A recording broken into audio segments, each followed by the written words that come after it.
Congratulations on getting your historic SFL Retroid Pocket 3 Plus, the first official console of any kind to play the SFL modded simulation engine that was ESPN NFL Football. This tutorial will have two parts. Part 1 will show you how to install the original game onto your Retroid. That is the tutorial we will be covering today. Part 2 will show you how to install the SFL specific files onto your Retroid. That will be released once 4K23 version 1 is ready and released to the public. Before this tutorial, remember you will need a PS2 Slim BIOS file for optimal CPU versus CPU presentation, and an ESPN NFL Football ISO file to execute game launch. If you don't have these files, the internet does. Download these files on your Retroid where you can easily access them during setup. Okay, with all that out of the way, let's begin. Here you will set up your device for play.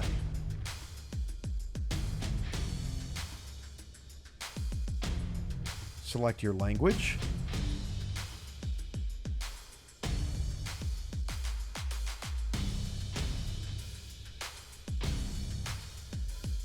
Connect your Retroid to the internet.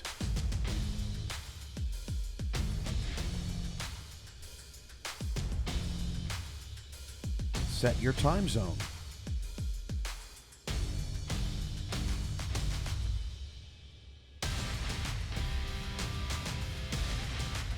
Enable Google Play services.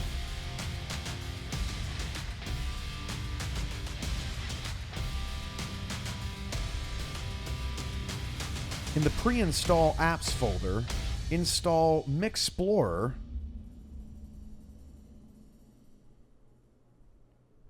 and Aether SX2, and any other apps on the list you'd like to install as well.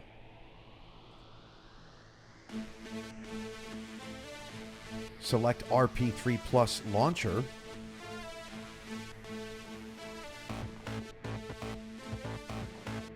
and your configuration is now complete. In the Aether app, you now need your BIOS memory cards and ISO game files set up. First, your BIOS. Go to App Settings, BIOS, Import BIOS, and find your BIOS file where you placed it on your Retroid. Mine is in Retroid Pocket 3 Plus, Retroid Pocket Games, BIOS. .bin is the file you need.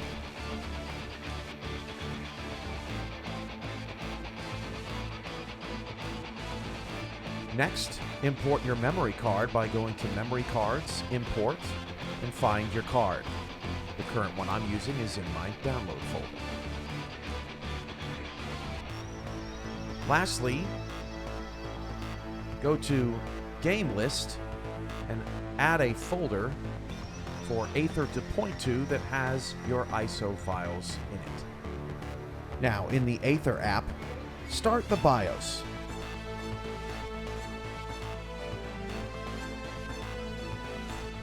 You'll want to configure your system to be 16:9 widescreen.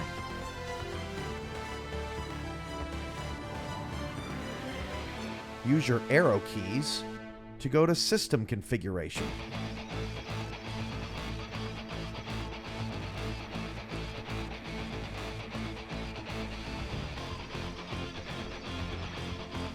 Change the screen size to 16:9.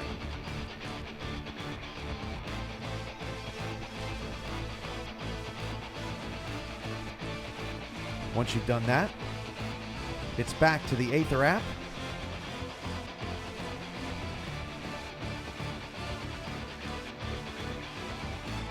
Now to App Settings. In general, you want to make sure that Fastboot is selected.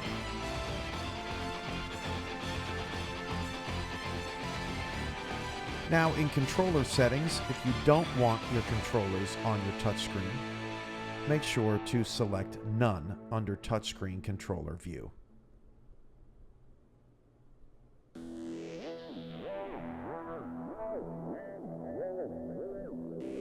Now launch the game.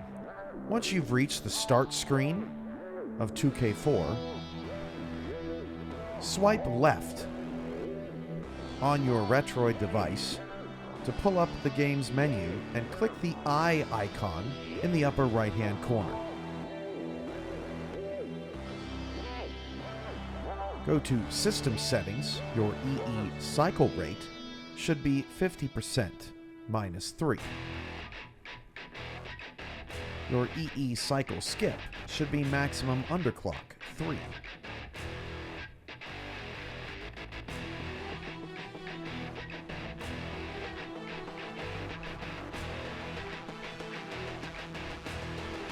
Now go to Graphics settings.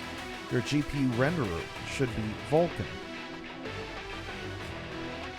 Your upscale multiplier should be 1.5 native. Set bilinear filtering to nearest neighbor point. Your hardware download mode should be unsynchronized. Your aspect ratio should be widescreen.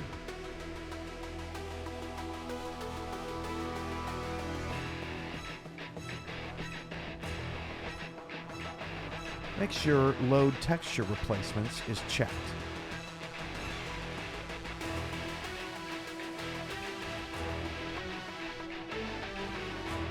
Make sure Threaded Presentation is checked.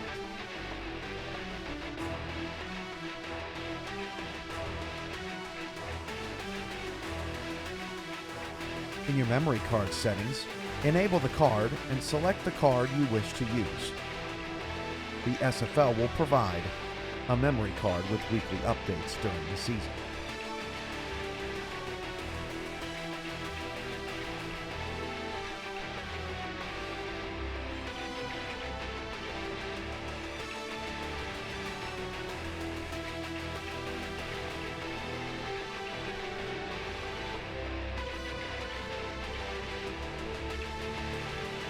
Under Advanced Settings,